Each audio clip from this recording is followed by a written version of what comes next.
reaction to the destruction of the 3 World Trade Center towers in New York City on September 11th, 2001, and a whole lot more. This is 9/11 Free Fall. Hello, everyone. This is Andy Steele. I'm glad to be back with you again for yet another show. Today, I'm honored to be joined by Erik Lawyer of Firefighters for 9/11 Truth. He's going to be talking about the 9/11 controlled demolition evidence and the failure of our government officials to follow the NFPA 921. And he's also going to be talking about the next step for the 9/11 Truth movement and what he's doing now. And this is going to be new stuff, folks, and I'm interested in learning more about it. So will you. So stay tuned. We'll be talking to him very shortly. And we're going to jump right now here this week into some quick 9/11 related news right off the bat. If you go to ae911truth.org, you're going to see an announcement at the top of the page there that the 9/11 commemoration conference will be taking place this September 14th on the 15th floor of the Sheraton Hotel in Pentagon City, Virginia. Many outstanding speakers will be participating in this event, including Richard Gage, Webster Tarpley, Dick Gregory, and others. And these participants will also include resident witnesses of the Shanksville, Pennsylvania air disaster and representatives of the American Muslim Political Action Committee and representatives of varying sides of the debate about what happened at the Pentagon. So if you're interested and you want to attend that event, and of course if you can and you have the means, I encourage you to do so. The website to purchase tickets is at dc911conference.org. Let me repeat that, dc911conference.org. And for your convenience, the link is provided for you in the article at ae911truth.org, so you can simply go to that page and click the link there. Now, of course, this is just one 9/11 Truth event taking place that week. Along with that, the Rethink 9/11 campaign is going on, and at 5:20 p.m. on 9/11 of this year, members and supporters of AE 9/11 Truth will be holding a rally in front of the big billboard that's going to be in Times Square, the billboard that's going to be asking New Yorkers if they know about the third tower that fell on 9/11. And, of course, that was Building 7, a 47-story steel frame high-rise that wasn't hit by an airplane but fell anyways, not because the Alice in Wonderland world took over ours on 9/11, folks, but because of a pre-planned controlled demolition of that building. So I'm going to be there at 5:20 p.m. on 9/11, and I want to see you out there on this street too. So make your way down, show your support, and make your voices heard. And I'm still figuring out how I'm going to document the anniversary events for this show. Definitely I will be grabbing up interviews with people on the street for the following episode of 9/11 Free Fall that'll come after this year's anniversary of 9/11. So if you're not able to make it down to New York for whatever reason for the anniversary, you can tune into this program the following week and listen to some of what was going on there. I'll also most likely have video of the event too, and I'm even toying with the idea of having the video serve as the first ever video version of 9/11 Free Fall to air. Of course, if you're listening to it on No Lies Radio, for you it'll be radio, but there'll be video of it up on YouTube also. So I'm thinking about that, but there will definitely be something that I do to document those events because they are very important. So be there if you can, or do something in your own hometown if you can't be there in New York, okay? It can be as well planned as an ad in your local newspaper, or as simple as standing on the street corner with some homemade sign telling people to Google World Trade Center 7. Again, a bunch of simple things done well is going to be what wins this fight for us. So to learn more about Rethink 9/11, go to rethink911.org. You can see it there. And speaking of Rethink 9/11, AE 9/11 Truth did reach its milestone goal of $200,000 in donations for the effort. So I just want to give a shout-out. Congratulations to all the volunteers and donors who helped make that happen. Good job. Now, we also have this at ae911truth.org, article titled, Thousands of Architects Get World Trade Center 9/11 Reality Check.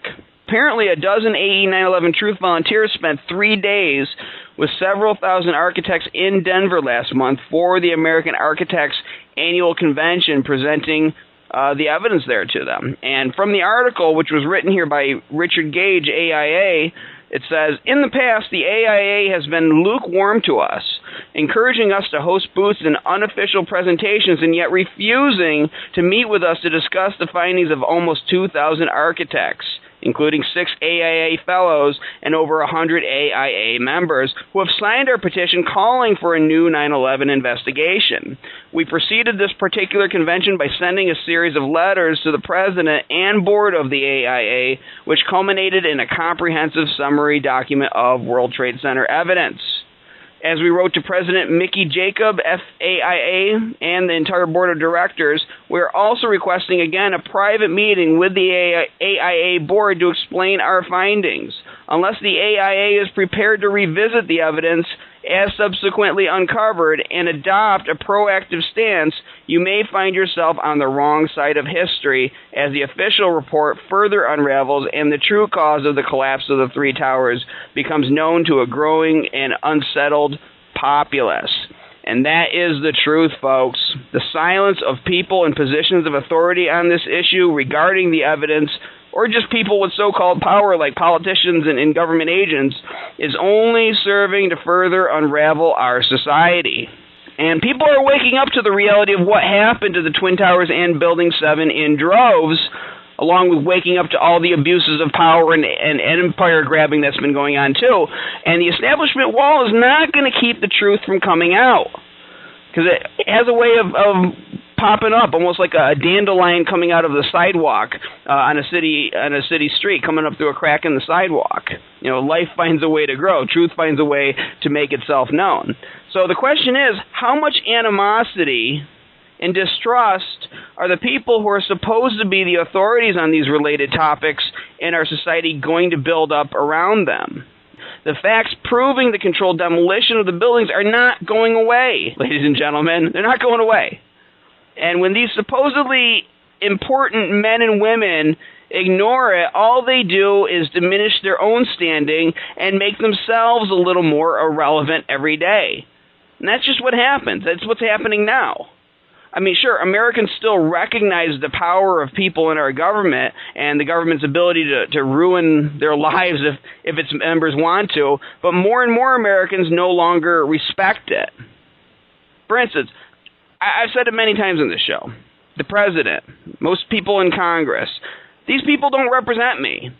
I mean, I understand that they exist and they have people with drones and automatic weapons to enforce their will, but I don't care about them. I don't care what happens to them or feel that I'm on the same team with them, and I'm actually offended when foreigners associate me with them. And I have no emotional investment whatsoever in whether their agendas succeed or fail. And most of the time, and I'm just being truthful, folks, I'm ecstatic when they fail and fall flat on their faces. All right, I get pleasure out of it, actually. Many people are like that, just like me. Just watch Washington Journal in the morning during open lines time if they're talking about anything of any significance. One call after another, people saying they don't trust the president, they don't trust the government. They know that they're being lied to by the government and media on whatever particular issue. And this isn't a good state of affairs for our country, folks, but what do you expect? If all you have to maintain your hold on a society is fear and empty propaganda, then it's over. All right, that leash is too slippery. And soon that disrespect from the grassroots will trickle up into the enforcers of your power, and you're done. And unfortunately, even though the people in power topple as a result of this, this process tends to also drastically disrupt societies, and obviously that's not a good thing either. Same goes with so-called experts at the head of boards like that at AIA. Okay, if people wake up to the obvious evidence that the buildings in New York were brought down in a controlled demolition, I mean, they just use their common sense and look at Building 7 falling, and then they see AIA running from the evidence or pretending it doesn't exist, regular folks are going to question what a credential like AIA really means and what it's worth. And I don't mean that as any disrespect to the organization. I'm just saying what happens when you ignore what's right in front of you just to be politically correct. Okay? Titles are only words. What makes them important is that they're based on some kind of universally recognized respect. So if a title loses that respect, then that respect goes somewhere else and the title becomes meaningless. And I don't want to see that happen. I don't want to see society drastically change, all right? I want to see justice work. I want to see the truth of 9/11 outed, out in the open, discussed out in the open. I want this drama to end, and I want to see every person in this country, in this world's dreams come true if possible. But we can't just ignore this, folks. We can't just step over this body lying in the middle of the living room here. All right, we can't move on and pretend it doesn't exist, because it won't let us. Now, I mentioned Washington Journal earlier. Before we get to our guest today, I'm going to play a clip of Representative Bobby Scott and Representative Scott Riggle. They were on Washington Journal recently to talk about the Port of Virginia. They got a call asking them about the buildings in New York on 9/11 and asking them to address any physics teachers that might be watching the show at that moment. So I'm going to play that clip for you right now. Really? We'll talk to Greg first. He's in Kansas City, Missouri, Republican caller. Good morning. Morning. Since you all looked into whether explosives brought down the Twin Towers on 9/11, can you please explain to any physics teachers who may be watching how the top part of a building can crush the lower part without decelerating? Thank you. Questions about 9/11 and what was really behind it? I think he's referring to the theory that the government blew up the Twin Towers. Right. I've heard that theory before. I don't believe it. Okay. I don't either. I think I wake up every day, and I'm sure Bobby does, the president does, and those who serve in Congress. We're thinking about job creation, getting this country on track, and I want to open up coastal Virginia energy. It's just that way. I'm pointing, east here, and Bobby and I might disagree on that, but I really think it represents tremendous potential for us to get our economy going, and maybe we'll get back to that topic. Yeah, we can talk about that a little bit. I just want to explain to our viewers as well as you, there is a organized effort, if you will, out there to call into this show in particular about what happened on September 11th, 2001. So if our viewers are interested in why we get those type of phone calls, that is why, and that's an opinion out there. And there's, I personally don't think it has any credibility whatsoever. Let's go back to your point about coastal energy. So there you hear it, folks. Now, for Bobby Scott, this is the second time in recent history that he's gotten a 9/11 controlled demolition call while being a guest on Washington Journal. And at least he had enough sense not to turn his dismal answer into a phony political campaign speech like the other congressman did. Now, I usually give grades for politicians' responses to these questions, and it's a big F's for both of these characters. No surprise there. They also didn't address the question itself, and they made it about blaming the government rather than simply focusing on the physics of the building destructions. Typical response. So again, big F for those two gentlemen. Okay, before we get to our guests, we're going to do what we do most weeks. We're going to take 10 seconds of silence to remember the victims of September 11th and their families and all of the people who have died in the wars that followed 9/11. So we're going to take those 10 seconds right now.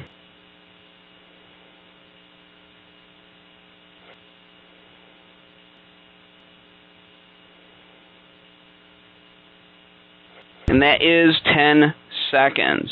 Okay, my guest today is Erik Lawyer. Erik is a recently retired firefighter from Seattle. He's the founder of Firefighters for 9/11 Truth, and most recently, One Becoming One. He'll be talking more about what that is in this interview later on. Erik earned his pilot's license in high school, then a bachelor's degree in mathematics with a minor in psychology from UC Davis while working full-time as a paramedic. We mentioned his work many times on this show before, and now here he is. Erik, welcome to 9/11 Freefall. Thank you, Andy. It's an honor to be here. Well, thank you. Now, since you're joining me for the first time on this program, please tell me and our audience how you woke up to the 9/11 controlled demolition evidence and what prompted you to speak out about it. Yeah, I'd love to go in there and just to set the stage a little bit. The reason why my kind of wake up, I guess you could call it, or my own 9/11 bell, was so dramatic was because of my my experience building up to that. And basically, like you said, I've been a firefighter or paramedic since college, so I have 24 years in emergency services. And when 9/11 happened, I was on a federal team that I thought would be going out there. But it turned out because there weren't enough survivors, we weren't sent officially. So several firefighters that I work with, a bunch of us went out there to help however we could. And so I experienced, ground zero at a personal level, and being there when they actually pull out pieces of firefighters and just seeing the massive destruction. And so it affected me at such a deep soul level. It's just something that so many of us are suffering with. And so when anyone questioned the official story, I was that guy. I was so about going to war and so about, giving it back to the Middle East. And I called it justice, but really what I wanted was revenge for what had happened to my brothers and to my country. And so anyone who questioned the official story, I would get really angry with. I mean, I even told my own lieutenant a couple of different times to leave the country if he believed anyone inside our government could be, responsible for this. And so it was funny to a lot of my fellow coworkers and firefighters that I was the one that became the founder of Firefighters for 9/11 Truth, because they know how outspoken I was before that. And so what happened was, there was a friend of mine who was a West Point graduate, a military friend that I trusted completely, and he didn't really talk about 9/11, but he planted a seed about something else. He's a senior partner in a major financial firm now, and he said and he doesn't believe in conspiracies to this day, which is kind of interesting, but he doesn't want to look at it. And he said, if I didn't know better, I would think somebody was purposely trying to collapse this economy. And I said, what? And he said, we're being directed to do things that a first-year econ major would not do. And I'm like, you're kidding me. And so that was my door. And so what I did was that night I started looking at the economy, who controls it, and started learning about the Federal Reserve, ended up watching everything kept pointing towards 9/11. And I ended up watching Richard Gage and a few other people. And all of a sudden I went, well, wait a second. Because it wasn't shoved down my throat, I decided to do my own research. And once I did, I wanted to know what the physical evidence was. And I found the Zacharias Moussaoui trial exhibits. And once I saw that, I was like, you got to be kidding me, because I've been on enough fires where I know that was highly improbable. What they were claiming was the evidence that they found so quickly. And so within about a 3 or 4 day period, in that 3 or 4 days, it turned out Richard Gage was presenting up in Vancouver, Canada, so a couple hours north of me. I drove up there to watch him present his 9/11 or his presentation. And once I saw that, I was all in. I'm like, something more needs to be done. We need to do this from the firefighter standpoint too. And so that was really how I stepped into this. There was a lot in what you just said I want to kind of pick apart and analyze a little further, because it's interesting, and I didn't even know this about you until you just told me in our audience that you were there at Ground Zero. You were adamantly opposed to the information, to anyone bringing up the information, and then obviously you woke up and started speaking out about it.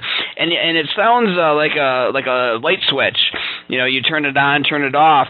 But what was that like, just internally? I'm interested in knowing this. What was it like to realize that, no, there is something to the evidence and that we have a major problem here? Yeah, that's a great question. It was the most devastating moment of my life. I mean, I will never forget how I felt in those first few days. I went through every emotion you could imagine, and what's interesting is, I have different eyes now to look back on what happened, and I noticed even myself doing it again, even once I stepped in the 9/11 truth world. And so what I felt when I first kind of was willing to look at the evidence more objectively. I can't say it totally objectively, because humans aren't possible of being completely objective, but I looked at it more openly, with more of an open heart and mind. And when I did, my entire worldview shattered, and so I didn't know who to trust. I was angry, I was sad, I was experiencing, like I said, every emotion, and I went into this withdrawn, oh my God, I can't. Every call is going to be monitored. I can't even sign their petition. I can't do anything because I'm going to be killed or ostracized or whatever. And then after I finally, something inside of me, and I now believe in, soul contracts and that we're all here for a reason and we've chosen to be here. And I felt, and I experienced it personally in this moment. And all of a sudden it was like something inside, driving home from Canada after watching Richard Gage's presentation, fear and all that. Even when I was looking at his audience, I saw what I thought were CIA guys and all this. I mean, my brain was going everywhere. And then all of a sudden, it just like in the center of my heart was like, you have to stand up. You have to do something. It's the only way you can live with yourself.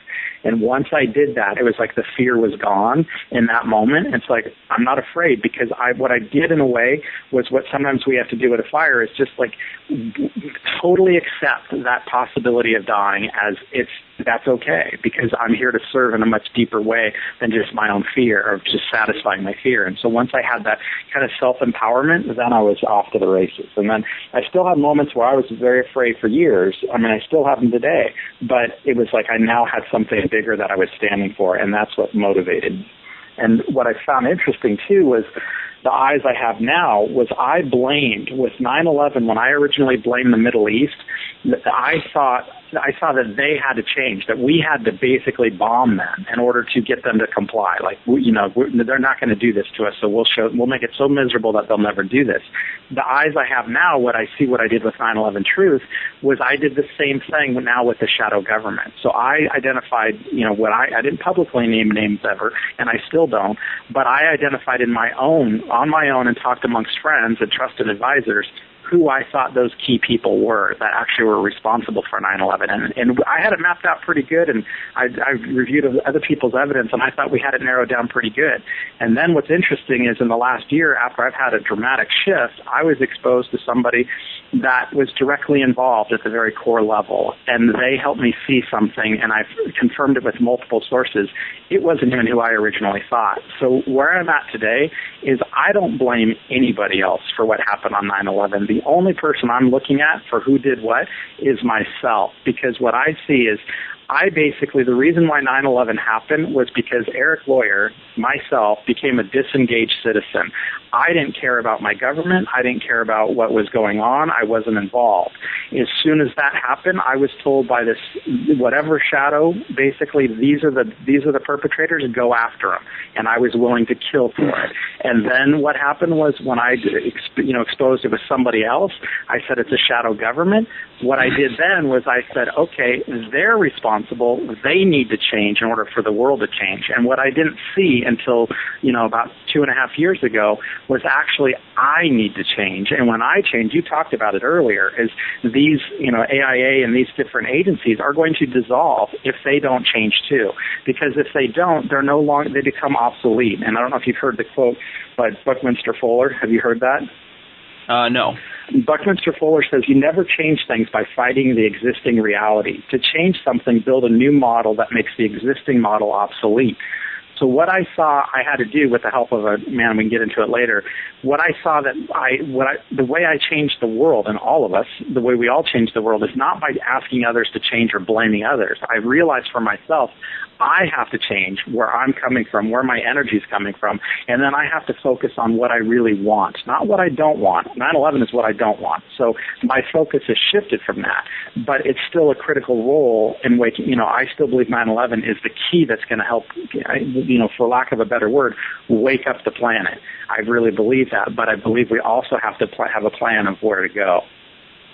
Right, I see eye to eye with you on that, and it's funny you talk about the way you thought afterwards and where your sights were pointed and where you thought revenge needed to be taken. And I may have talked about this on the show, I don't remember, but I remember the day after 9/11, I was walking to class, I was still in college, and amidst all of the chaos and coverage that was going on, because it was only a day old, the whole event, a song that they played on the radio was John Lennon's Let It Be. I don't know if it was John Lennon or the Beatles as a whole, but it was Let It Be, that song, and they say, there will be an answer, let it be. And I've taken that now. I remember it had a profound impact on me at the time, but I didn't know why.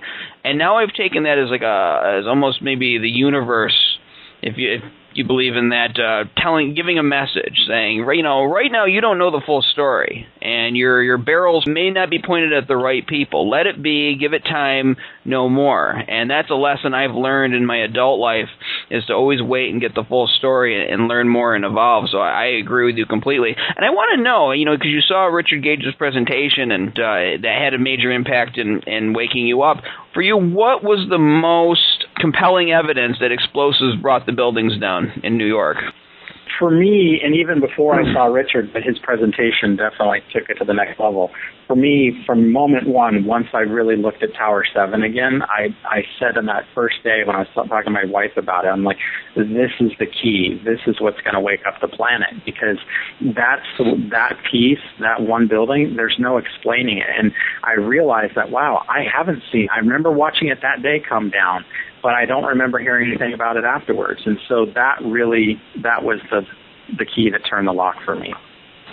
And for so many people, and that is why we're focusing so much on it, and why the billboard is going to ask people if they know about the third tower that fell. The billboard that's going to be in Times Square and all over in advertisements around the country this September. Now, so let's talk about fire investigation. For our audience who may be getting exposed to this topic for the first time, maybe surfing through the web and just stumbled on it, what is the NFPA 921 and how does it relate to the investigation at Ground Zero? Well, the NFPA is National Fire Protection Agency or Association, and it's not a mandate, so it's not law like you have to follow everything in the NFPA. What they do is they set guidelines for the fire service. And so they're involved in basically every piece of fire, every sector of firefighting, including, fire safety, fire investigation, fire prevention, and even how we operate at fires. So they set standards on how many firefighters should be on a rig. And again, it's not mandatory because like the optimal staffing, the minimum is 4 people per rig. And a lot of cities don't have the money to do that. So they understaff and they do 3, and some volunteer departments and stuff even go less than that. And so if you don't at a minimum, any department should follow most of those standards because they're there for a reason, and a lot of firefighters or people have usually lost their lives that have created these guidelines. And so from that standpoint, they should be followed. From a investigative standpoint, I talked to our own investigation department in Seattle, some of the guys that have been there forever, the head chief investigators, and they've been kind of instrumental on a lot of the NFPA stuff, and they said it's not really. I asked them a specific question, and they said it's not that not that you have to follow it, but a lot of departments that have a much more elaborate investigation system, they'll do their own thing. But at a minimum, we're going to do this or more, a lot more than this usually. And so it's kind of like the guidebook for those departments that don't have the funding and resources to establish their own protocols that go above and beyond the NFPA minimums. So it's basically when you look at that guidebook, it's like, okay, the average investigator at a small department in the country should be doing at least these minimums, and if they have the money, they'll take it even further. Well, and it's funny though that you would figure, okay, obviously with certain cost-cutting maneuvers, you might have a certain rig that's understaffed. You might not follow it in certain instances, but I think that the general public, without even knowing what something like the NFPA would figure that our government did everything they could, did the very best when it comes to 9/11, just cleared the table and said, we're going to start from square one, we're going to get this right. But obviously, and you've been very famously documented as saying that they really didn't follow the NFPA 921 guidelines. So can you talk about that and specifically what in the guidelines should they have followed? Well, and I won't go too much into detail. More of just a story almost in a way that everybody can comprehend. The NFPA, like I said, are guidelines. Then there's actual federal evidentiary rules. There's things that are actual federal laws. So not only did they violate or not follow the guidelines, they violated very clearly federal evidence laws. So there were massive crimes committed. So that part is the reason why I focus on the NFPA 921 is because that was at that time, that was the only guidebook for investigations that was considered a national standard. And so what the one that really, when I talk to just the general public about this, is that everybody can comprehend is if we have a house fire and we show up, and I show up as a firefighter, not even an investigator, my job first obviously is life. So my job is to rescue and extinguish that fire. And we have acronyms for actually our priorities of how we do things. And so rescue is absolutely number one. And first, our own safety is number one, and then rescue is number two. And so after we have that fire extinguished, in the entire time of the fire, we become in charge of that scene. So as firefighters, we basically have taken over that person's house. Not from it's our house now, but we're here to protect the people, the house, and everything else. Part of our job is also to protect the evidence of that house, because we don't know if it was an arson or not until we have the chance to begin looking. And at a firefighter level, we're trained at a very basic level to look for signs of arson. And so we assume everything is arson until proven otherwise, kind of thing. And it's not that we're pointing fingers, but that's just the way we protect. And so we protect evidence. And so when a fire investigator shows up, we have to maintain that scene, and they want to know who's touched what, especially around the point of origin. What did you guys move? What's happened, and all that. Now they're gonna protect that evidence until they find the cause of the fire. So this is what's so alarming about 9/11. So when you look at Tower 7, it's the first time in world history that concrete and steel frame or steel framed high rise has collapsed due to fire. So right from that alone, taking the crime out of it, you would think we would definitely want to know, how the heck did this happen? So from a fire standpoint, that scene should be protected, because we got to find out where was the major engineering flaw that happened that resulted in this. From a crime standpoint, people were killed on this scene, so it needs to be protected for those reasons too. Now, what most of the public, probably 99%, do not know is that the entire building, all the evidence from their own admission, was destroyed before any investigation began. That is the biggest crime of all, of the entire investigation. So, I can't stress enough how out of alignment with what even a routine small house fire that is.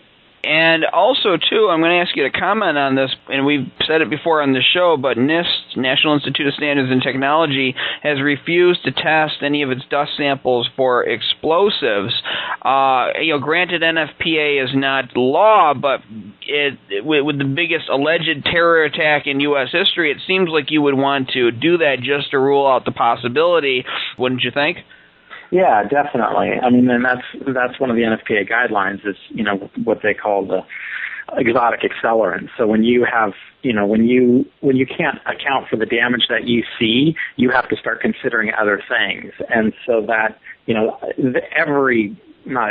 so many of the guidelines point towards testing for explosives. There's the extremism clause, or chapter, where if, the terrorists use arson as but one of their ways, they also would use explosives. So the fact that they've been used on that building before, there's just so many reasons to have tested it. And that's where I'd love to go more towards the solutions too, because it's that's where I think we get kind of caught, myself included, in all the details of how things happen and what went wrong. And for me, it's okay, I know it's wrong, and I know what happened was a crime, but where do we go from here?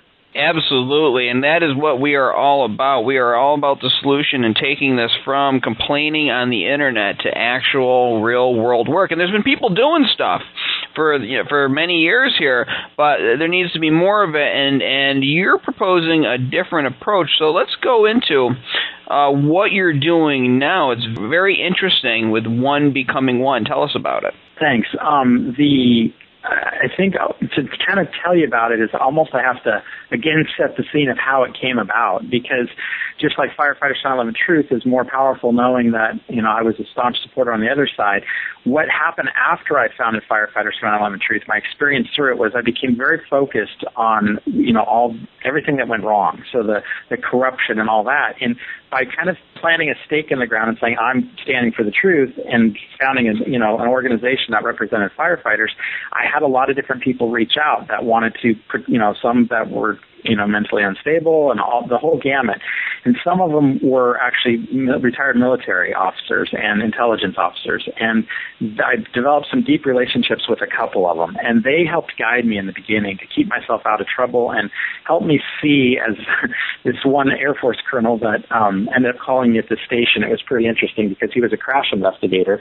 And he said, at first I thought I was in trouble. I'm like, oh my gosh, here's an Air Force colonel. He's retired, but he's calling me. And he says, you've opened a door to a world you don't understand. And I'm so grateful that you have, but I want to help you before you get yourself in trouble that you can't get out of.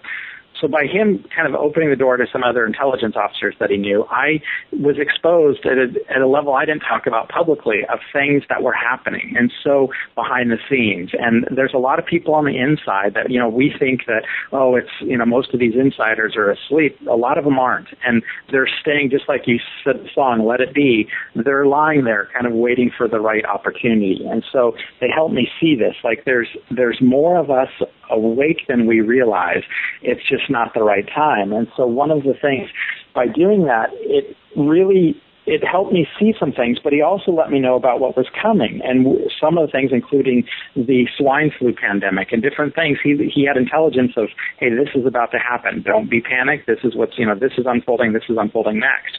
And by doing that, I became, like in the department, kind of what some guys are joking was a prophet. And so I said, I'm not a prophet. I'm just basically, this guy's presenting evidence. I'm looking at it and going, wow, there's something to this. And so I actually ended up meeting with the chief of my department before some of these things happened. And it ended up kind of blowing up in a way, and where, this intelligence officer had warned me that he said the number one threat is not the shadow government. It's actually your friends and family, those you trust most. And I was like, what? And he said, because they aren't going to want you to talk about it. They're going to be afraid. And the analogy he used, and that I use today, is like it's having two, and you've kind of mentioned this without saying these words, but it's like having two abusive parents that have killed your siblings or one or two of your siblings, and you can't even talk about it to anybody, either your relatives or the public or anybody, because they don't believe you, first of all, and they're scared too, because it's like, well, wait a second, what are they going to do? So that's the situation where I kind of found myself in. So my own friends and family, they looked at me as these things were coming true. So they're like, he's not crazy because it's actually happening. But we're so afraid, we don't want him talking about it anymore. So I had a lot of pressure from people that it wasn't a conspiracy. It was their own fears. But I had a lot of pressure, including my own, family, that didn't want me doing what I was doing and saying I was, taking too great of a risk for myself, my friends, my family, and my department by doing what I was doing. And so I just became more and more shut down. And what happened was I started drinking, and I was gaining weight. I gave up on humanity. And I said, humanity's doomed. They don't even have enough self-respect to even care for themselves or stand up for themselves when they're being abused. So it's like, why do I want any part of this? And so I actually went into survivalist mode and buying weapons and taking classes and going that whole route. I just literally was separating myself from society as much as I could. And what happened next was my son was born, and when he was born with my son was born healthy. And so, when he was born, I had this feeling inside of me again, like I did with the 9/11 truth, found that. And it was like, I have to change. And so I was so ashamed of myself, and I wasn't really changing. And it was like I was still focused on the negative. I was still drinking. I was still doing things I was ashamed of in a way. And I was so ashamed to have brought my son into this world and the mess it was in. And then what happened was 5 weeks later, my nephew was born. And when my nephew was born, he was supposed to be a totally healthy baby, and he wasn't. He was born with a major birth defect and a critically life-threatening birth defect. He had to have major surgeries, flown to Children's Hospital in San Francisco, and was given a very poor prognosis. And so it was devastating to our entire family, to say the least. And so I couldn't believe this was actually happening. It's like the world sucks, and now it's a whole lot worse. And then what happened, this is when my world started to change. And what happened was a firefighter I came in with years ago came over for dinner with his wife and told them the story, and his wife immediately said, do you want me to call my father, my dad? And I said, your dad for what? Is he a doctor? She said, no, he's a healer. And I was like, what? And just like I was with 9/11, where I laughed at anyone who questioned the official story, I was that way with healers and energy work and the universe. And it was just like, what? And I was a very Western medicine type person, being a paramedic and everything, and my wife being an ICU nurse. So I was laughing at it at first, and I opened to it. And I asked her to tell me more. She did. I asked my buddy, I'm like, well, what do you think? He said, to be honest, I thought this was crazy years ago, but I've seen a lot of miracles. So to make a long story short, he calls them. This man who I've never met had ended up doing a remote healing on my nephew, and within hours, everything started dramatically changing. So Within 3 weeks, he was supposed to have multiple surgeries, be in the hospital for months, never have a normal life. Within 3 weeks, he was out of the hospital with nothing, no problems. And the hospital called him the miracle kid. I saw this miracle, and I still, because I was focused on all the negative, I dismissed it. And I said, that didn't really happen. And then what happened next was, it was months later, I finally made a commitment to quit drinking. And this is, I have the eyes to see this now. I receive a phone call from the same healer, who I don't know, but I don't receive it directly from him. My friend calls me. He says, this is going to sound really weird, but my father-in-law says it's very important. He needs to see you. And I was like, for what? He says, I don't know. He won't tell me. And so I ended up kind of blowing him off and saying, I don't want to see him, and tell him to call me if it's that important. Didn't hear from him. A few months later, it's now December of 2010, the end of December, I get the same phone call. I finally go see the guy, and that's where my whole world shifted in a moment. That's what I talked about before with people, and this is how One Becoming One was founded. And what happened was, he brought me in, and he did what I called woo-woo work. So he did this energy work on me, and I didn't understand it. I thought I felt some things. But what he did was, he asked me something at a core level, at a soul level, and he looked me in the eyes after he was done, and he said, do you love yourself? And the way he asked it, and the way I was feeling miserable, ashamed, and all this anger and all these feelings I had when I walked in there. And I tried to answer, and I couldn't answer coherently. And he stopped me. He said, it's a simple question, yes or no. And I said, well, based on results, I guess it's a no. And so he said, what you don't understand right now is there's a massive transformation happening. I said, I don't get this. Why am I here? And he basically healed me from drinking and other things in a moment, and literally in an instant. That instant, I walked out of there a completely different person. And so I said, I don't get this. Why am I here? And he said, you won't remember here, pointing to his head, but he said, you will remember here, pointing to his heart. And he said, the planet is going through a massive transformation. And you kind of talked about it with the song Let It Be. And he said, we are all here for different reasons. We've all chosen to be here. And he said, you don't remember it here in your head, but you made an agreement a long time ago to be here and play a role. And he said, your role, and he didn't tell me what it was. And he said, but you have to play your role before others can play theirs. And he said, you have broken your agreement and you've lost your way. And I've been sent to help you honor it. And I was blown away, and I'm like, you got to be kidding me. And he knew things about me that nobody should have known. And I was like, all right, how are you doing this? You're freaking me out. But at the same time, I was calm inside going, there's something to this. And so what happened was, in the next few weeks after that, my whole life started radically transforming. And so I became more focused. With his guidance too, he had me focus on simple stuff. Look at yourself in the mirror and tell yourself you love yourself every day, as many times as you can. Start practicing forgiveness, and told me how to do that. And, just simple things. And everything started shifting. And all of a sudden, it was back in March of 2011, I had this vision of why I'm here and what I'm supposed to do. And it was this event, and the event was this first step. And that what I saw was, I need to pay, this man, his name's Marek, and I said, Marek basically saved my life. He pulled me out of the fire of being focused on the death and destruction, and where I was actually killing myself slowly. He pulled me out and helped me transform myself in a moment.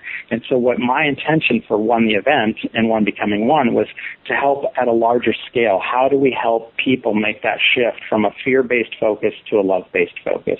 And so that's with the work I'm doing now with One Becoming One, we're taking it to the societal system level. And that quote I gave you earlier with Buckminster Fuller, that's what we're looking at. I'm not interested in resisting the old systems anymore, because they're, the ones that are meant to be here will survive. Like you talked about, if the AIA is willing to shift, they'll survive. If they're not, they're going to dissolve. It's what I call fear-based, which is, closed, scarcity, punishment-based systems. Those are dissolving and going away. The new systems are those that are founded in transparency, compassion, cooperation, abundance, profit sharing. All those types of systems are here to stay. And so that's where I'm focusing. How do we help basically accelerate the seeding and the growth of those new systems? That's a lot of powerful stuff you went over, and it's all very interesting. There's so much in this universe we don't know about, and I always use this example and I don't know the chemistry of gunpowder, people, but let's say a caveman is mixing certain chemicals and an explosion goes off. Now, his friends may not believe him that this happened, right? But he says, I know, there was a big boom and the smoke rose up and this is, what happened. And his friends may not believe him, but what he did is he discovered gunpowder. I mean, without knowing it.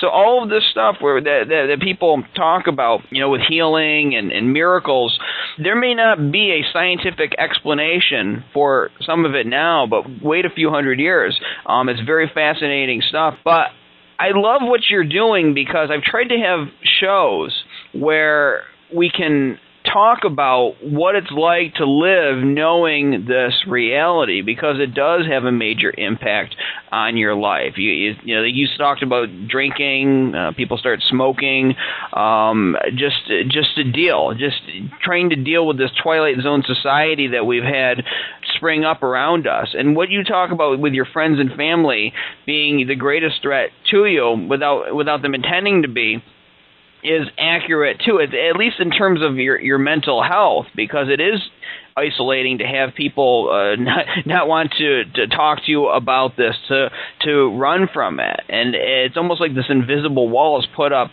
between you and everybody else around you, and that's an intended effect. That's created by the media, created by the system that wants to keep the fear going. So for this particular issue with 9/11 Truth, since we're focused on this show, in what ways are you uniting people? Are you breaking down these walls and getting people to move from, as you say, from fear-based to love-based? Well, for me, what I see, and it's not so much what I'm trying to do, it's kind of what I'm witnessing, and I'm trying to step back more and not try to control everything, but watch it. There's what I believe now is there's a divine plan unfolding, and we're in the middle of it. And it's like in a fire, and when I'm in a fire, if I'm in that fire itself, there's smoke. I can barely see past this 6 inches out of my mouth. That's about as far as we can see in most fires, maybe a little bit more if we get some ventilation going. But we can't see much. Now, after the fire's out, we can come in and see, oh, that was the room I was in. It was actually a closet, and it felt like a massive ballroom, because we're so disoriented. And that's what I feel is going on with us collectively as a society. We're so deeply involved, and we're in the smoke, we can't see anything.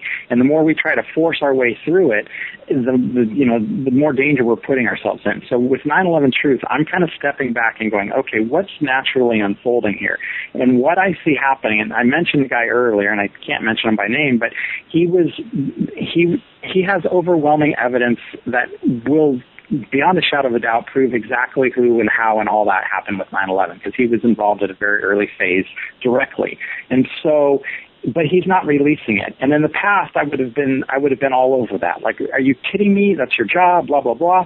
And I asked him why, and this is a very grounded spiritual man, and I asked him why, and he was very clear, and I'm in complete alignment with his reason, his choice on not releasing the information. And he said, if I release this information now, what is going to happen? And we talked about it, and he said, what we're going to see is we're going to see off with their heads, because people are going to basically be alarmed. They're going to be shaken out of their, most people right now they don't even want to believe what happened could have happened. And so if they're just like I felt so lost when I was woken up, my first reaction was anger, fear, and revenge. That's going to be the collective's response. So if he releases it, that's what's going to happen. And so what's going to happen is we're going to create more chaos. And now we're going to go into a system where we're going to apply justice through our old system. Our old system is fear-based. It's all about measured revenge. So our justice system is off with their heads. That is not going to create the world that I want to create. I want to create a world that's open, transparent, where we all take responsibility and we support each other. So does that mean these guys walk scot-free? Absolutely not. But as he's waiting, and I'm waiting too, is for enough of us in society to become what we're calling now kind of is like purposeful citizens, people that are actively involved in taking responsibility for their own life, their own community, their own family, and their own world. And when we have enough of these people together that are actually taking responsibility, and it's almost like becoming an adult. When we become mature enough, and I think it's happening very quickly, I don't think it's too far off, when we have that, and now we can look at 9/11 in a more objective standpoint, and the way I see 9/11 now is that is what happens when I disengage. So I'm a little less emotional about it. It still gets me, but I'm a lot less emotional. So what I see, what I'm inviting in, especially with the 9/11 Truth community, is we are leading the way. A lot of people were well before me. They had the eyes and the kind of the open mind to look at the evidence years before I did. It took me 7 years to calm down enough to look at the evidence. And what I'm seeing now is some of these people that were leading the way, actually some of the leaders of the 9/11 Truth movement are making this shift too. And what it is as the 9/11 Truth community collective, we need to lead the way again. And where we need to lead that way is we need to make the shift from focusing on the fire, which is 9/11, to now focusing on these new systems we want. And as we help, and I don't know if you've heard the saying, but where attention goes, energy flows. So as we build these new systems out, so the new justice system, the new economic system, the new, education system, as these are being developed, now the world can begin accepting 9/11. Because for me personally, to move forward through things, it comes back down to a love thing. And it's like, you have to love yourself, and we collectively have to love ourselves and accept 9/11 from a place of compassion. Not that those people did it and it's all them. No, it was we collectively kind of let the reins go, and this is what happens. And so I'm excited about the Rethink 9/11 campaign because it's inviting people to rethink it. And I think it's happening at multiple levels. The general public, they're rethinking it going, oh, wow, here's Tower 7. What I'm inviting in is the 9/11 truthers who have been awake for quite a while is to rethink it too. Don't just think they need to change again.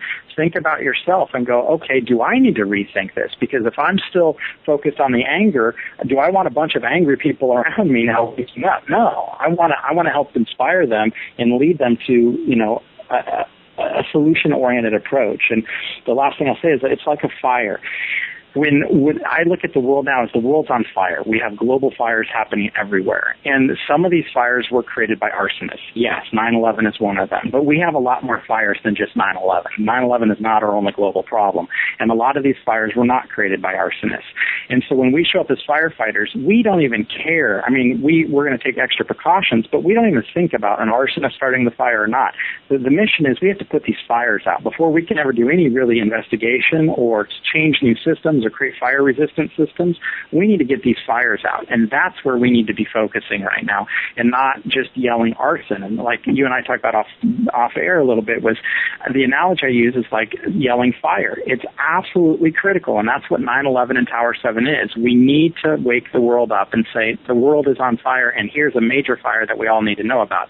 Absolutely critical, because in order to get out of this building, this structure that's fear and fire-based, we need to know there is a fire. So that's important. But then once we yell fire, especially in the fire department, if we don't guide people where to go, they can die. So if we just showed up and yelled fire and we don't tell them where to go, they might turn right down the hall, the smoky hall, right into the seat of the fire, versus if we help grab them and guide them out of the fire and tell them this is the safe way out of the building, this is where you need to go, now we save lives. And I think that's what's divinely happening, is we're getting enough firefighters trained, and we're finding those safe places to guide people out of the fire once the masses really do start waking up. When you talk about us letting go, 9/11 happening because we ourselves as individuals let go of the reins of our society, I almost think about a teacher. I imagine a teacher in a classroom who has gone out for a 3-hour smoke break or has just totally abandoned the room and comes back and the room's in total disarray, drawers are open, chairs are knocked over, and the stronger bully kids who have less conscience have muscled out the smaller, weaker kids, and they're totally ruling over them. Now, do you blame the rambunctious, stronger, meaner bully kids, or do you blame the teacher? And for those of you listening out there right now may think, well, I'm not the teacher in this scenario, I'm just a regular citizen. Folks, you become the teacher in this scenario when you decide you are, okay? And it's not about ruling over other people, it's just about standing up and speaking out and doing something to fight this crime, but to fight any crime that you see fit, that you think is the big problem right now. That's called being an active citizen, and I think that's what you're describing here. And you talk about a lot of personal introspection. I love that. And you go into a lot of concepts that some people may not be ready for on the first step. What would you say to somebody right now who was where you were a few years ago? They're awake to this. They may either be fearing it and trying to stay silent, or they're speaking out and shouting their heads off about it and bumping their heads against the wall. What would you advise them to do, or how to think or start thinking to put them on the first step towards what you see as a solution? Well, the first thing is I would invite in, more calmness in a sense of everything's going to be okay. Because from a personal, and I can't expect them to believe this, but what I can say from personal experience is now that I've shifted my focus, I am seeing, and I personally know, these systems have been built. They're just not connected in the ways we need yet, and it's happening very quickly. So there are a lot more people that are wide awake and actually been focusing on the solutions for a long time. So it's kind of like being at a fire and thinking you're the last ditch effort. This building's coming down, and not realizing that there's a whole wave of reinforcements coming and it's going to be out really soon. So it's knowing that we're okay, that the teams are developing, they're coming together, and it's happening. But from a personal standpoint, where I had to shift was doing the simple things that Mark said. Was I had to basically work on myself first, and just looking at yourself in the mirror, telling yourself you love yourself, and realizing that you are here for a bigger purpose. If you're already awake to this and you're agitated and looking for something to do, that means you have a bigger purpose in this. And if you don't know what that purpose is, your purpose is finding that purpose. And what was some really good advice that was given to me on how do you find your purpose, because I asked Mark, I'm like, well, what's my role? He's like, I don't know. That's your job to figure out. But what was given to me by someone else was, take the most traumatic experience in your life, the hardest, most difficult thing you can imagine. And for me, it was 9/11. So, and then take the times in your life where you're just fully alive and where you come alive and you're so excited and you want to be part of something. For me, that's being on a rescue mission in the fire department.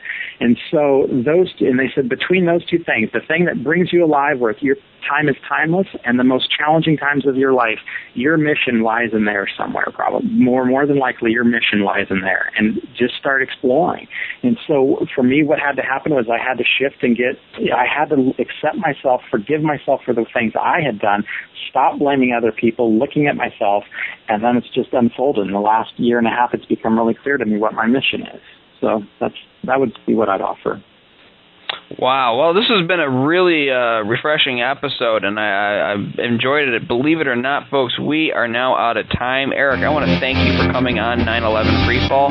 Remember, folks, you can listen to this program every Thursday night on No Lies Radio at 10 o'clock Eastern, 7 o'clock Pacific. This is Andy Steele saying have a great week. Good luck.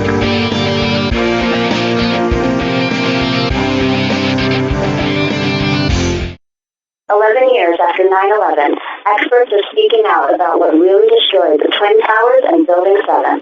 They're talking about a single columnar collapse or failure that resulted in a total collapse of the building. Building number 7 descended in free fall for the first 100 feet, which means that there was absolutely no resistance to the descent whatsoever.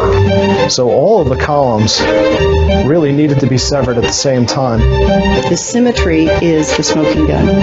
NIST has admitted it went into free fall for 8 stories. You don't need to be an engineer or an architect to see what happened to those buildings. Dit is controlled demolition. Zeker weten. What I saw, it was a classic implosion. The center of the core, the penthouse area, starts to move first, and then the building follows along with it. NIST excluded the document from FEMA in Appendix C that documented the evidence of melting steel. More than 1,500 architects and engineers and 12,000 others, including many scientists, have signed the petition calling for a scientific investigation of the destruction of the Twin Towers and World Trade Center Building 7. The report, issued by the National Institute of Standards and Technology, referred to as NIST, was not valid science. Go to 911expertspeakout.org.